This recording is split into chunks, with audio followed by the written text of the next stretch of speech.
अस्सलाम वालेकुम। अस्सलाम नमस्ते सत श्री अकाल। उम्मीद करता हूँ फिट होंगे, बेहतरीन होंगे, अपनी लाइफ अच्छे से एंजॉय कर रहे होंगे हम तीनों की तरह। आज एक और वीडियो और उसका टाइटल है उसका टाइटल है क्या मालदीव्स को सबक सिखाना जरूरी था हुआ। और डीडी रेड की वीडियो है जी। और दूसरी साइड पे हैं मेजर गोरवारिया साहब। और दोनों का जो है वो अच्छा। कॉम्बिनेशन है और उन दोनों पे हम वीडियो रिएक्शन करेंगे। और मेरा नाम मेरे साथ हैं Mohammad Sameer Khokhar, Ali Saqlain Iqbal. So guys let's start. नमस्कार दोस्तों, डीडी रेड के एक और एक्शन वीडियो में आप सभी का स्वागत है। मैं हूं आलोक। तो आज जो वीडियो लेकर आया हूं वो मेजर साहब का वीडियो है, मेजरली राइट का। टाइटल है Mohammed Muizzu wins super majority in Maldives elections, if India helps it must twist arms. अच्छा जी, तो हाँ, जैसा कि आप सबको पता है कि पार्लियामेंट्री इलेक्शंस हो रहे थे मालदीव्स में, और वहां पर मोइजू की पार्टी को जीत मिली है, भारी जीत मिली है। तो ये देखिए, इसकी उम्मीद भी जताई जा रही थी कि जीत मिलेगी, क्योंकि जिस तरह से वहां के लोगों को इंडिया आउट मूवमेंट पसंद आया और उन्होंने मोइजू को प्रेसिडेंशियल इलेक्शन में जिताया, तो अब पार्लियामेंट्री इलेक्शन में भी पूरी उम्मीद थी कि उन्हीं की जीत होगी, क्योंकि वो माहौल बना हुआ है एंटी इंडिया, एंटी हिंदू, वो रिलीजियस उसमें मामला सब घुसाया हुआ है।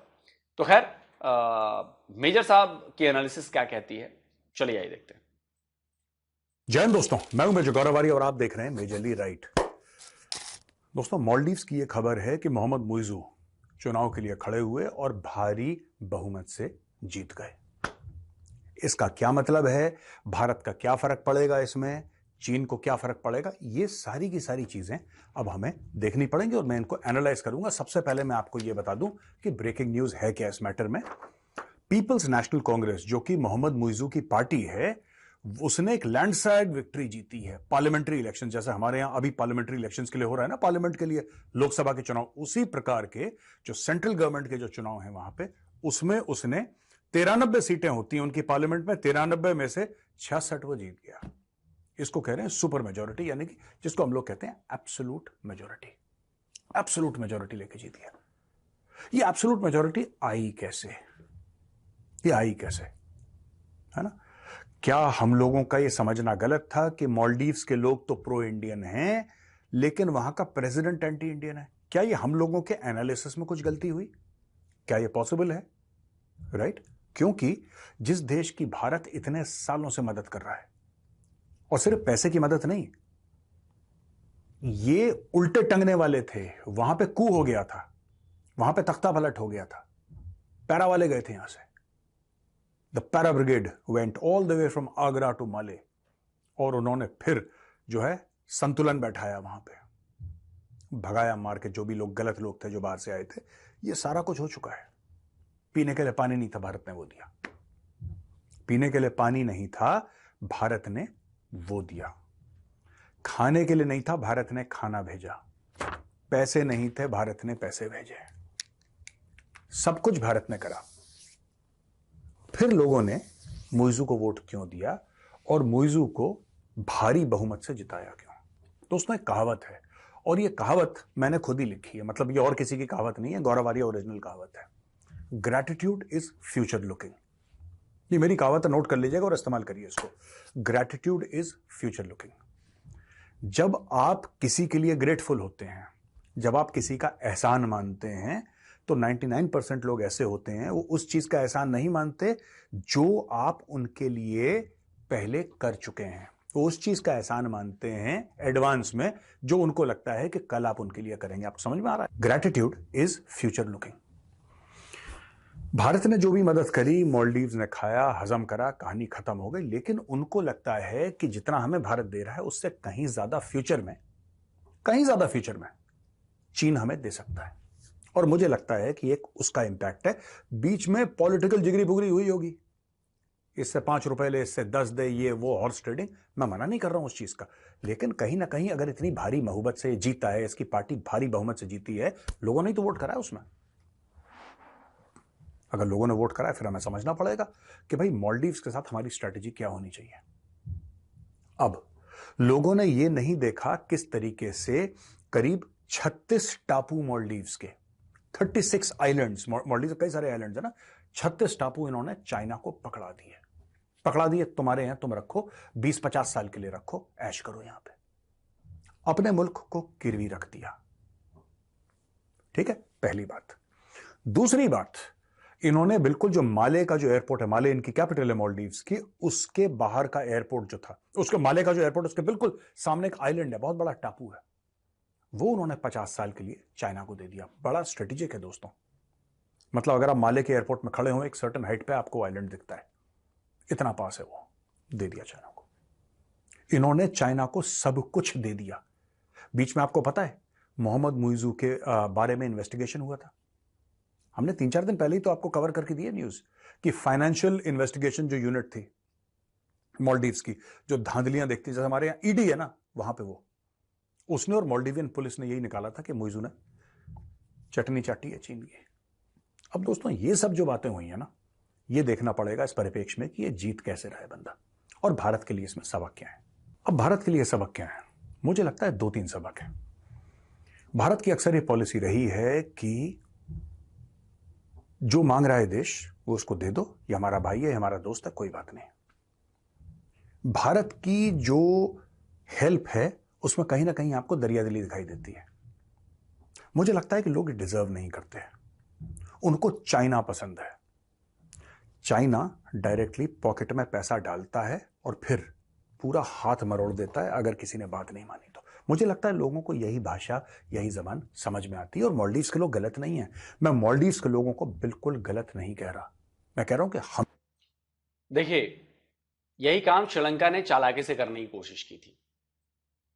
श्रीलंका ने सोचा कि चलो इस ऐसे भारत पर दबाव बढ़ेगा तो भारत भी आ जाएगा, उधर चाइना को थोड़ा सा करेंगे तो उसको भी पता है कि भारत से इनको हटना है तो चाइना मदद कर देगा। मतलब ये चाह रहे थे कि हम दोनों तरफ से मलाई कूटते रहे। तो चाइना ने कर दिया उनका कांड, दिवालिया बना दिया। आखिरकार फिर कहां आना पड़ा? भारत के पास आना पड़ा। चलो भारत ने फिर दरियादिली दिखाई, श्रीलंका को मदद कर दी। अब श्रीलंका वाले गुण गा रहे हैं भारत के, समझ रहे हैं ना? लेकिन इसका मतलब ये कतई नहीं है कि चाइना बिल्कुल श्रीलंका से आउट हो गया है। देखिए, ऐसे जो देश होते हैं ना, जो छोटे देश हैं, जिनको लग रहा है कि दो बड़े देशों के बीच में है, तो वो नुकसान भी होता है और इसका फायदा भी उठा लेते हैं। वो इससे जाके कहेंगे कि देखो जी, हम तो आपके साथ ही रहना चाहते हैं, थोड़ी बहुत आप ये इन्वेस्टमेंट कर दो तो हम थोड़ा उनको ऐसा कर देंगे। फिर उनके पास भी जाके वही बात कहेंगे, तो उधर से भी इन्वेस्टमेंट ले ली, इधर से भी इन्वेस्टमेंट ले ली। लेकिन चूंकि भारत तिकड़म नहीं है चीन की तरह, वो सोचता है कि चलो यार ठीक है, मदद कर रहे हैं, कर देते हैं। चीन हर चीज में अपना फायदा देखता है, वो तिकड़म लगाएगा कि मैं ये कर रहा हूं तो इसके बदले में मुझे ये चाहिए। वही होता है। तो श्रीलंका फंसा उसमें, अभी और भी कई देश फंस रहे हैं। मालदीव भी फंस जाए भाई, ठीक है, आपकी मर्जी। कि हमें थोड़ा सा इंट्रोस्पेक्शन करना चाहिए, भारत को इंट्रोस्पेक्शन करना, हमें थोड़ा सा सोचना चाहिए कि हम कहां गलत हैं। सबसे पहली बात दोस्तों, स्ट्रेटेजिक कम्युनिकेशन। स्ट्रेटेजिक कम्युनिकेशन क्या होता है? हमारे देश की बात अगर मालदीव्स तक पहुंचानी है तो क्या हमारे पास ऐसे जराए हैं, ऐसे जरिया हैं जिसका हम हेल्प लेके अपनी बात मालदीव्स के लोगों तक पहुंचा सकें? Do we have some sort of a template, some sort of a platform that is a credible platform in Maldives, in other countries? क्योंकि यही प्रॉब्लम हमें नेपाल में फेस करने को मिल रही है। नेपाल में फेस करने को मिल रही है, जबकि हमारे इतने अच्छे रिश्ते रहे हैं। नेपालीज आते हैं, भारत में काम करते हैं, भारतीय जाते हैं नेपाल में बिजनेस करते हैं, ये सब है। लेकिन फिर भी चाइना का जहां पे इंटरफेरेंस होता है, चाइना, देखिए, चाइना एक बात मानता है कि लोग जनरली लालची होते हैं। चाइना ये बात मानता है, चाइना की फिलॉसफी बड़ी सिंपल है। चाइना डायरेक्टली जेब में पैसे डालता है लीडर के। केपी शर्मा ओली डायरेक्टली जेब में पैसे डाले और केपी शर्मा ओली को बता दिया कि जो लेडी है ना, ये चाइनीज एम्बेसडर इन काठमांडू, एक लेडी थी, मैं उसका नाम भूल गया, ये लेडी तुम्हारी बॉस है यार, ये जब भी आएगी तुम्हें खड़े होकर सैल्यूट करना है। केपी शर्मा ओली प्रधानमंत्री नेपाल का चाइनीज एम्बेसडर को अपना बॉस मानता था। वो नेपाल की सरकार चलाती थी चाइनीज एम्बेसी के अंदर बैठ के।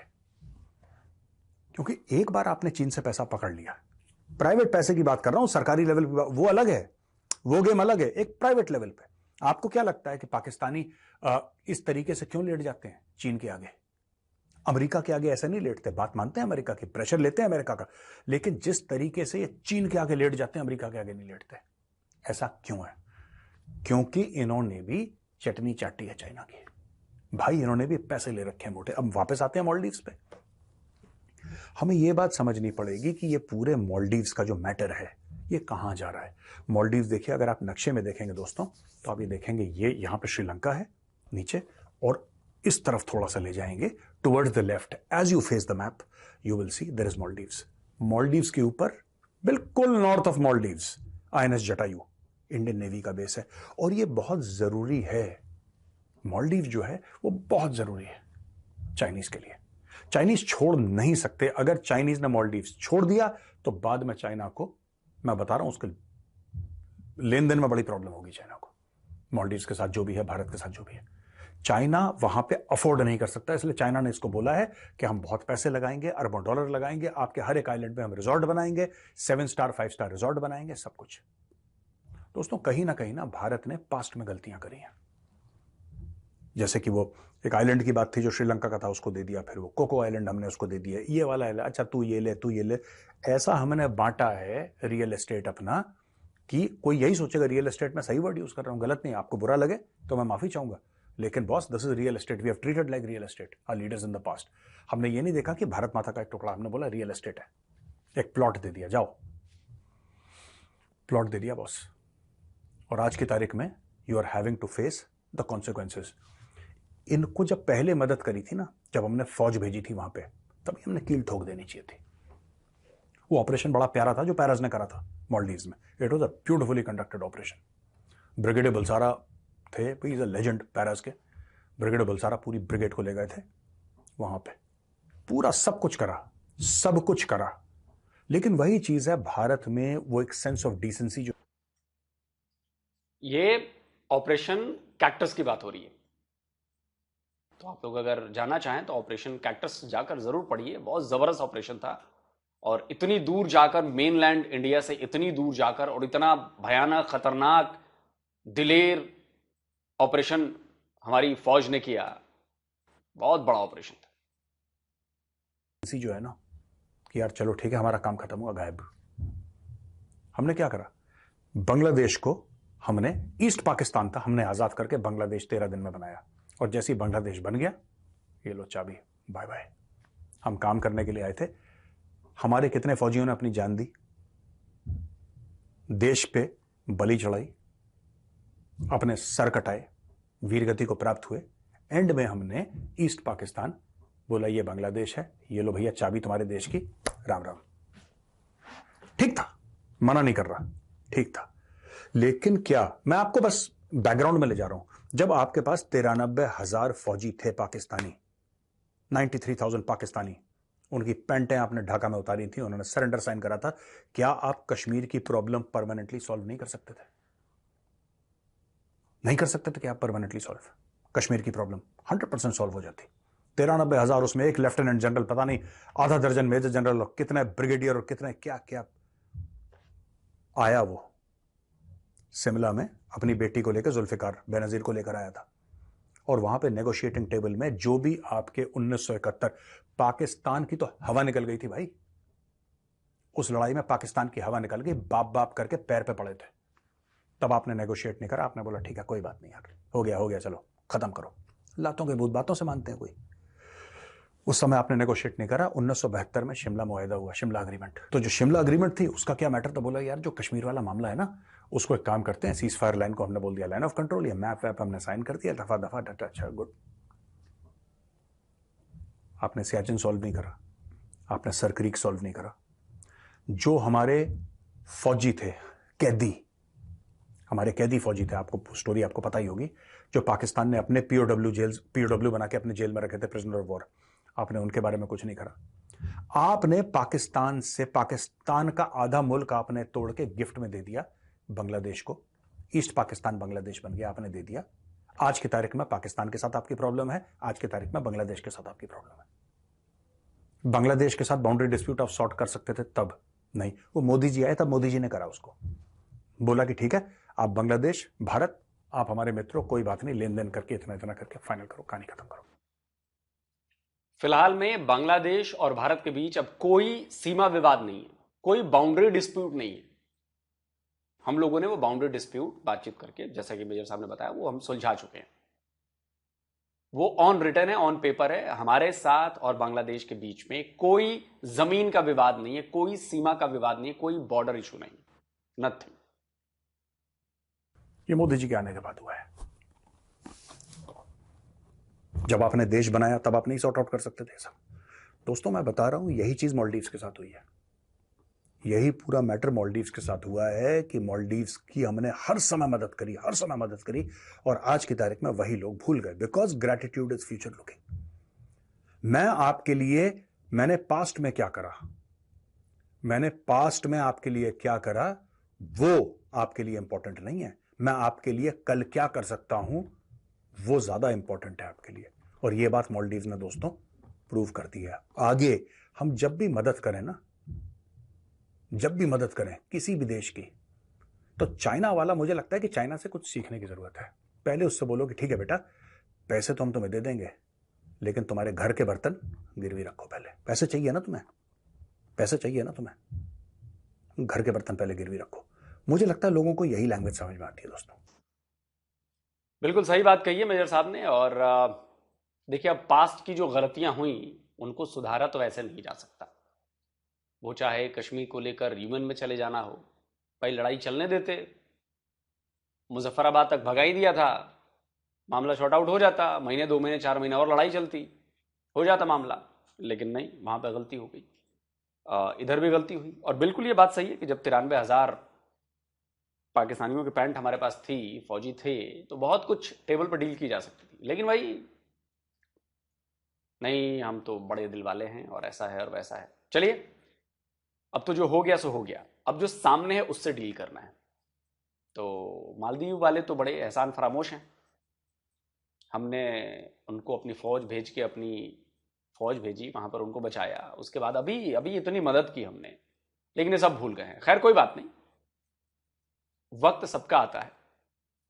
और हमने तो मदद की है, तो वो मदद अभी उनको समझ में नहीं आ रहा है। लेकिन जब चाइना इनकी चमड़ी उधेड़ना शुरू करेगा ना, तो इनको आइडिया नहीं है।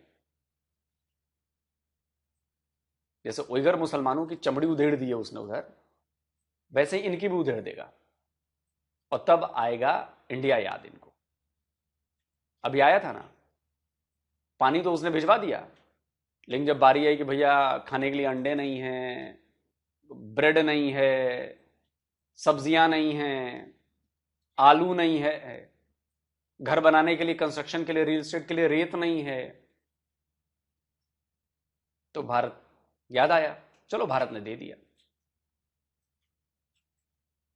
थोड़ी बहुत ये भी है कि फॉरेन पॉलिसी 1-2 दिन में नहीं बदल जाती है कि भैया आज तुमने ऐसा करे तो मैं ऐसा नहीं करूंगा, अच्छा कल से तुमने नमस्ते करना शुरू कर दिया तो हाँ ठीक है, आज से सप्लाई चालू होगी, ऐसा नहीं होता। एक प्लानिंग उसमें दिखती है। हो सकता है कि जो आकलन किया हो भारत की सरकार ने या भारत के लोगों ने, हो सकता है आगे चल के वो गलत हो जाए। लोगों ने भी कहा कि चलो लगता है ठीक हो रहा है, लेकिन फिर सामने दिख गया। तो देखिए, रिपोर्ट तो यही आई है कि मालदीव में इंडियन टूरिस्ट जो हैं वो भयंकर तरीके से कम हो गए हैं। जो कभी नंबर 1 पर टूरिस्ट वाले लोग हुआ करते थे कि भारत से लोग जाते थे, नंबर 1 पर भारत हुआ करता था, अब वो नंबर 6 पर आ गया है। और इसके बाद खबर ये भी आई कि भाई वहाँ पे जाकर जो हमारा हाई कमीशन है, वहाँ पे लोगों ने कहा एम्बेसी में कि भैया हम रोड शो करेंगे और भारत के लोगों को कहेंगे कि आप मालदीव आइए। भारत के लोगों ने बाइकआउट कर रखा है।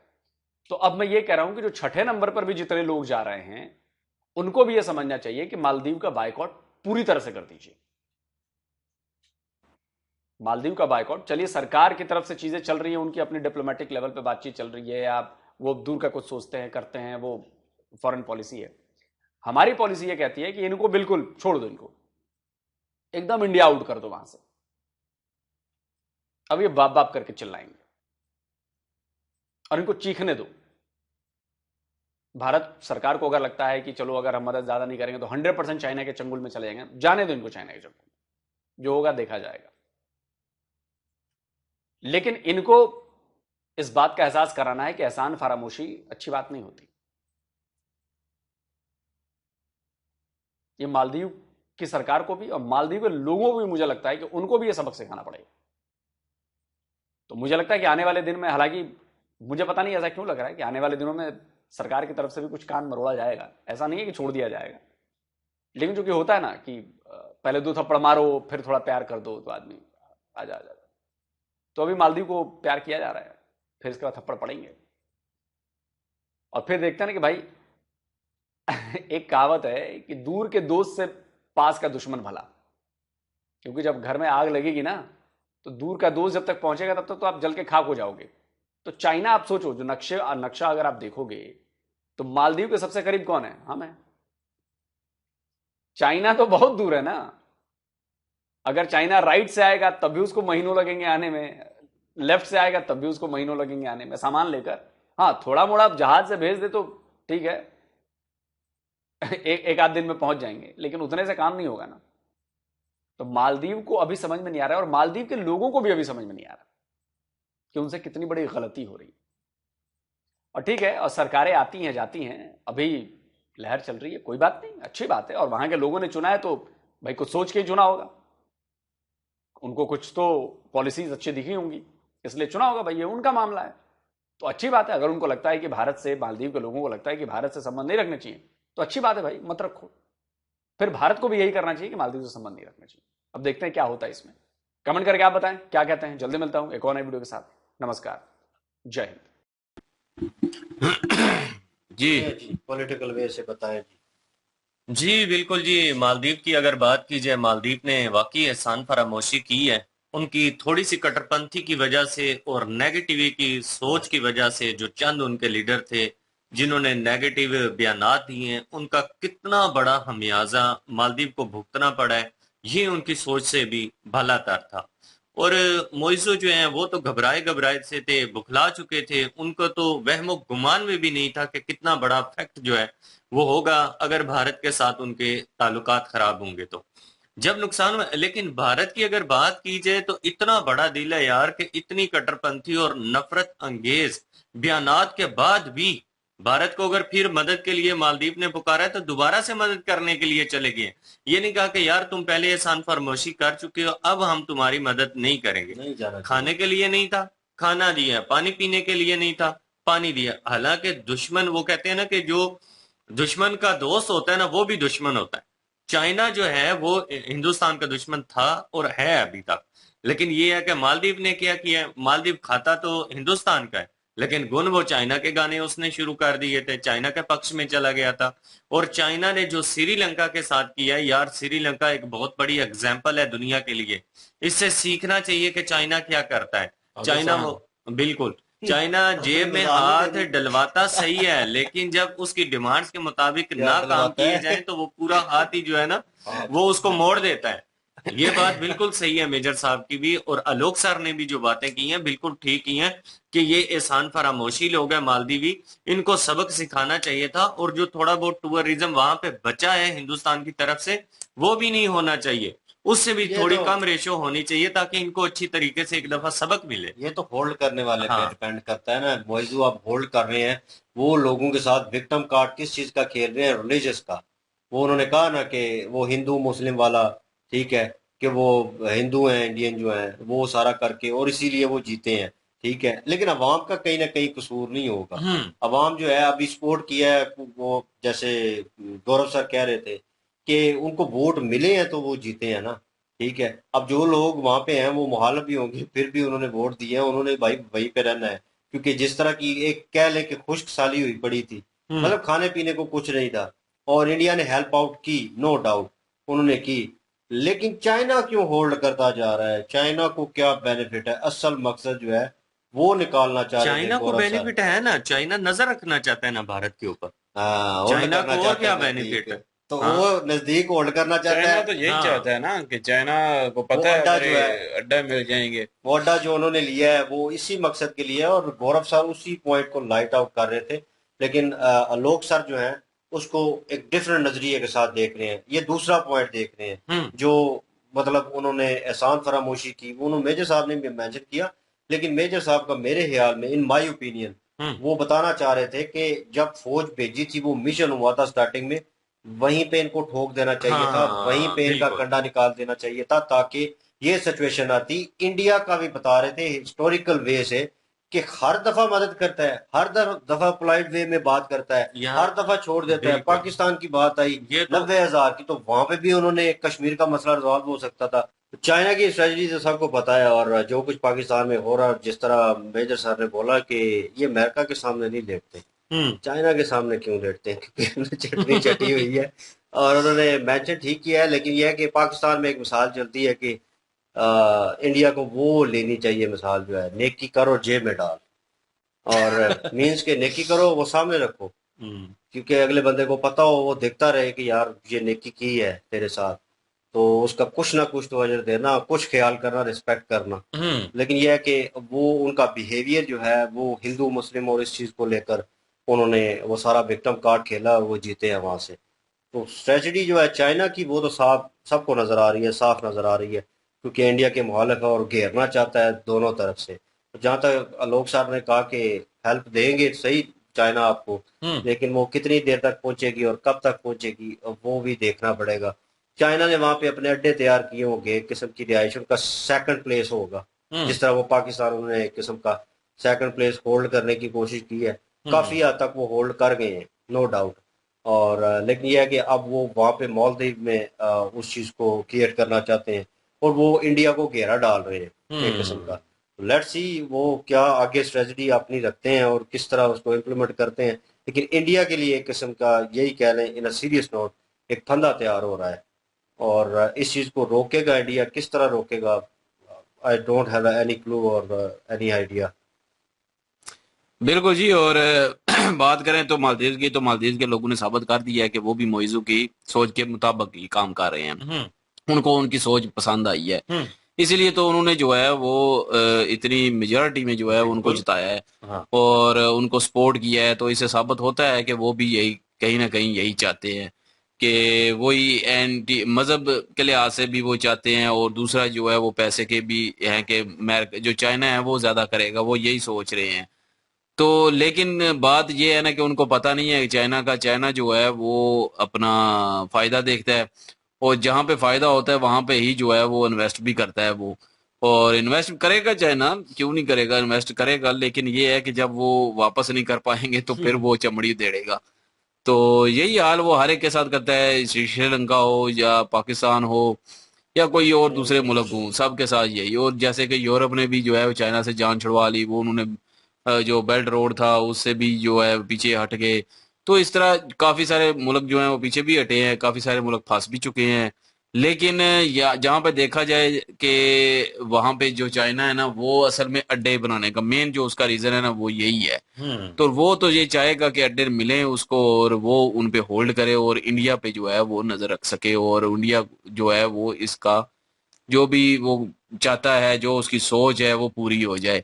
तो उसने जो है वो पैसे की लालच दी या इन्वेस्टमेंट की लालच दी। वो जैसे उन्होंने कहा कि रिजोर्ट बनाने की कोशिश की है, 36 जो टाबू। वहां पे टाबू हैं वो उन्होंने जो है वो गिरवी रख दिए हैं। एक टाबू जो उनके मेरे पास में था, जो बिल्कुल। वो टाबू भी गिरवी रख दिया, चाइना को दे दिया 50 साल के लिए। हम्म अब 50 साल जो है वो जहाँ वहां पे चाइना जो है वो राज करेगा, हम्म और उसके बाद अगले 50 साल के लिए भी तैयार होगा। मम्मा शकुनी है वो भी।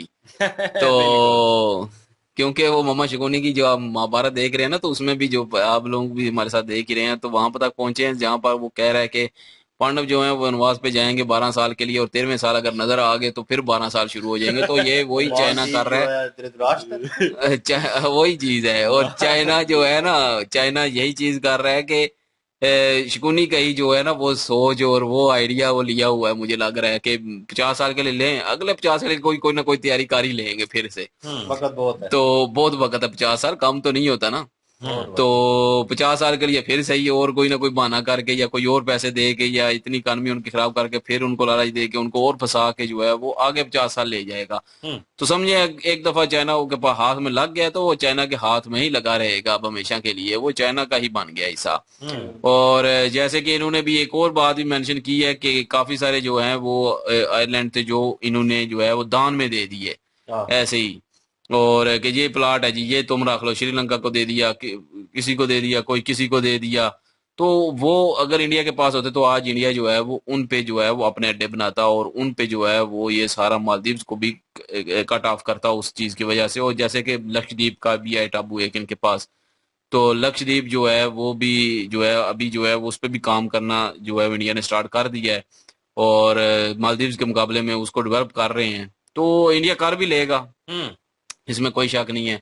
हम्म और रिएक्शन जो है वो अपना वीडियो जो है वो जो कहा है उन्होंने अपना मेजर साहब ने वो भी अपनी जगह ठीक है, और जो अपना लोक भाई ने कहा है वो भी अपनी जगह ठीक है, दोनों जो है पॉइंट हैं, इसमें हम्म कोई शक नहीं है। और बाकी ये है कि सबक तो सिखाना पड़ेगा, और क्योंकि अवाम भी अब मोइज़ी की सोच वाले के साथ ही है इसीलिए वोट मिला है, तो सबक तो सिखाना पड़ेगा अब इंडिया को। वही जैसे उन्होंने कहा कि कट ऑफ कर लें, बिल्कुल ही कट ऑफ कर लें, छोड़ें उनको, एहसान फरामोशी जो है उनको याद आए फिर और उसकी सजा मिले उनको, और उनको पता लगे कि एहसान फरामोशी ठीक नहीं है चीज। हम्म तो ये सारा कुछ तो फिर इंडिया को करना पड़ेगा। अब जैसे कि उन्होंने किया है, लेकिन 5वें नंबर पे आ गई है वो जो जाते हैं वहां पे 6ठे नंबर पे।